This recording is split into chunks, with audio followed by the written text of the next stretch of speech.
बिस्मिल्लाहिर्रहमानिर्रहीम। अस्सलाम वालेकुम नाज़रीन, फ़िदादिल अपने नए व्लॉग के साथ आपकी खिदमत में हाज़िर है। आज पार्लियामेंट हाउस के अंदर जो कुछ हुआ और बाहर जो कुछ हुआ वो आप टीवी स्क्रीन्स के ऊपर देख चुके। 178 अरकान का एतमाद हासिल किया वज़ीर-ए-आज़म इमरान ख़ान ने। इस पर तरह तरह के तबसरे किए जा रहे हैं। एक तो इसकी आइनी और कानूनी हैसियत के हवाले से सवाल उठाया जाता रहा कि ये जो आज का सेशन था कौमी असम्बली का एतमाद का वोट जिस तरीके से वज़ीर-ए-आज़म ने लिया, क्या ये आइनी था या नहीं था। इसके बाद क्या होगा, इस पर हम आज के व्लॉग में बात करेंगे। 178 अरकान ने वज़ीर-ए-आज़म इमरान ख़ान पर एतमाद का इज़हार किया और ज़ाहिर है कि इस 178 की जो तादाद है इसमें वो लोग भी शामिल हैं कि जिनको ख़ुद वज़ीर-ए-आज़म इमरान ख़ान ने बिखाव करार दिया। और 15-16 लोगों के हवाले से बात की गई कि उन्होंने जब सेनेट इलेक्शन था तो अब्दुल हफीज़ शेख के मुकाबले में यूसुफ रज़ा गिलानी को वोट किया। आज उन्हीं लोगों ने जिन्होंने गिलानी साहब को वोट दिया उन्होंने एतमाद का इज़हार किया वज़ीर-ए-आज़म इमरान ख़ान के ऊपर। और जब हम मुख्तलिफ़ सूरत हाल के हवाले से अब बात करेंगे पार्लियामेंट हाउस के अंदर, तो आपको पता है और पार्लियामेंट हाउस के बाहर जो कुछ हुआ उस पर भी तरह तरह के तबसरे हो रहे हैं। मुख्तलिफ़ जो हमारे सहाफ़ी दोस्त हैं, मुख्तलिफ़ टीवी एंकर्स जो हैं, उनका टीवी के ऊपर जो तबसरा है इस हवाले से वो भी आप देख लें। और मुख्तलिफ़ जो वीलॉग्स यूट्यूब के ऊपर या फेसबुक पेज के ऊपर वो कर रहे हैं वो तबसरे भी आप देख लें। यानी अखलाकियात का जो जनाज़ा है वो आज हमने एक बार फिर देखा कि निकला। कुछ लोगों का कहना है कि जी यानी ये सवाल उठाना कि इस लड़ाई का या धक्कम पेल का आगाज़ किसने किया, और फिर जवाज़ भी फ़राहम किया जाता रहा उन कारकुनों को कि जिन्होंने तप्पड़ भी मारे मुस्लिम लीग नून के कारकुनों को और जूताबारी भी की। इस सारी सूरत हाल से हट कर हम अगर बात करें आज के एतमाद के वोट के हवाले से, कुछ लोगों का कहना है कि ये रस्मी और सियासी कार्रवाई थी और कुछ लोग कहते हैं कि सियासी होल्ड वज़ीर-ए-आज़म इमरान ख़ान को दिखाना था। और ज़ाहिर है दिखाना था, जो सुबकी हुई थी और जिस खिफ़त का सामना करना पड़ा था वज़ीर-ए-आज़म इमरान ख़ान को सेनेट इलेक्शन का जो इस्लामाबाद की जो नशिस्त थी गिलानी साहब की कामयाबी की सूरत में, उस खिफ़त को मिटाना था, उस सुबकी को ख़त्म करना था। और उस जवाज़ कि जिस के हवाले से बात की जाती रही कि हुकूमत जो है और वज़ीर-ए-आज़म इमरान ख़ान साहब जो हैं वो अखलाकी जवाज़ खो चुके हैं। तो इसके बाद वज़ीर-ए-आज़म ने ऐलान किया कि वो एतमाद का वोट हासिल करेंगे।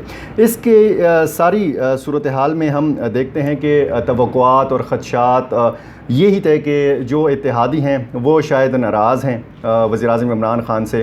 ख़ुद पाकिस्तान तहरीक इंसाफ के बहुत सारे जो अरकान असम्बली हैं उनके हवाले से बताया जाता रहा है कि वो लोग नाराज़ हैं और यही तवक्कुआत थी, यही उम्मीदें थीं अपोजिशन को कि जिसकी वजह से फिर गिलानी साहब को सेनेट इलेक्शन में खड़ा किया गया। ये जो आज का एतमाद का वोट हासिल किया, इससे पहले PDM ने ऐलान किया कि वो ला ताल्लुक़ रहेगी, बाइकॉट करेगी इस सारी कार्रवाई से, और वही हुआ। आज सिर्फ मोहसिन दावड़ जो जिनका बैकग्राउंड तो PTM का है, उन्होंने इस इजलास में शिरकत की और उन्होंने वज़ीर-ए-आज़म के ख़िलाफ़ वोट दिया। उन्होंने उनके हक़ में वोट नहीं दिया, बल्कि मोहसिन दावड़ साहब ने पार्लियामेंट हाउस के बाहर मीडिया से बातचीत करते हुए ये तक कहा कि जो तादाद पाकिस्तान तहरीक इंसाफ शो कर रही है वो तादाद आज पूरी नहीं आई थी पार्लियामेंट हाउस के अंदर, और उन्होंने इस चीज़ की तहकीकात का मुतालबा भी किया।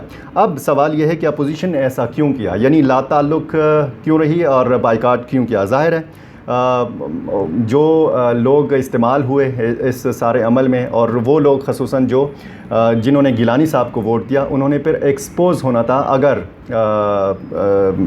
अपोजिशन इसमें शरीक होती। ज़ाहिर है कि वो लोग जो हैं वो ख़ुद को छुपाना चाहते हैं, वो ज़ाहिर नहीं करना चाहते अपनी शनाख्त को कि जिन्होंने गिलानी साहब को वोट दिया, तो आज सारे के सारे वो मौजूद रहे। وہ غدار کون تھے؟ وہ 15-16 لوگ جن کے بارے میں خود وزیر اعظم عمران خان نے کہا، یہ ایک بڑا سوالیہ نشان ہے۔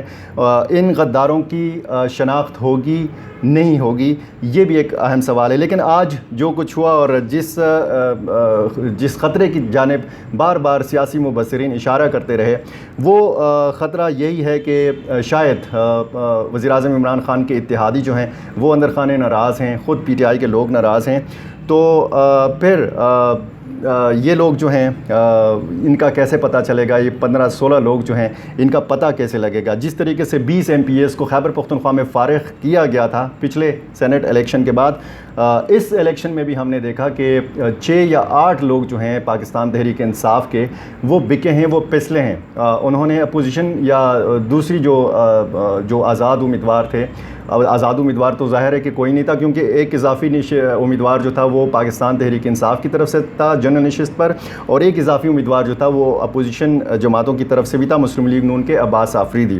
تو اگر وہ ووٹ جو ہیں، جو تحریک انصاف کے ووٹ ہیں، وہ کسی دوسرے امیدوار کو یا اپوزیشن جماعتوں کو ملے ہیں، تو ان لوگوں کا کون پتہ لگائے گا؟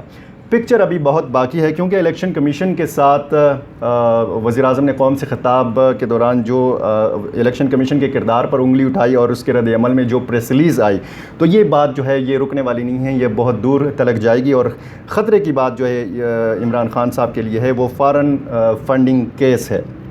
اپوزیشن کی تحریک عدم اعتماد کس صورت میں آئے گی بھی یا نہیں آئے گی، لیکن اب یہ کہا جا رہا ہے کہ اس کا سارا زور جو ہے وہ پنجاب میں عثمان بزدار کے خلاف نکلے گا، اور یہی وہ ساری چیزیں ہیں کہ جس کی وجہ سے ہم کہہ سکتے ہیں کہ سینٹ الیکشن نے اور خصوصاً اسلام آباد کی نشست نے ملک کا جو سیاسی ماحول ہے وہ یکسر تبدیل کر کے رکھ دیا ہے۔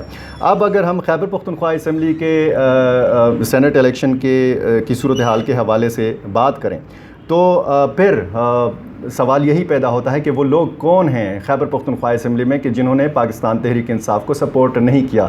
کیا یہاں پر بھی ایسی کوئی صورتحال بنائی جائے گی تاکہ پتہ چلے کہ تحریک انصاف کو یہاں پر اپنے ہی ارکان اسمبلی کا اعتماد حاصل ہے؟ یہ ہوگا نہیں، کیونکہ آپ نے دیکھا کہ ایک ویڈیو سکینڈل خیبر پختونخوا کے حوالے سے منظر عام پر آیا تھا، اور اس میں سلطان محمد خان جو وزیر قانون تھے ان کے حوالے سے بتایا گیا تھا کہ جی وہ اس میں نظر آ رہا تھا کہ وہ پیسے وصول کر رہے ہیں، اس کے بعد خیبر پختونخوا کابینہ سے ان کو فارغ کر دیا گیا تھا۔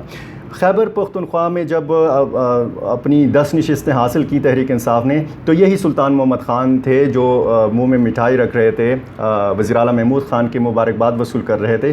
اب یہ جو شادیانے بجائے گئے پاکستان تحریک انصاف کی کامیابی کے، اس شور میں وہ اصول اور وہ بیانیہ جو ہے وہ دب کر رہ گیا کہ جو تحریک انصاف کا ہے، جو وزیر اعظم عمران خان کا ہے۔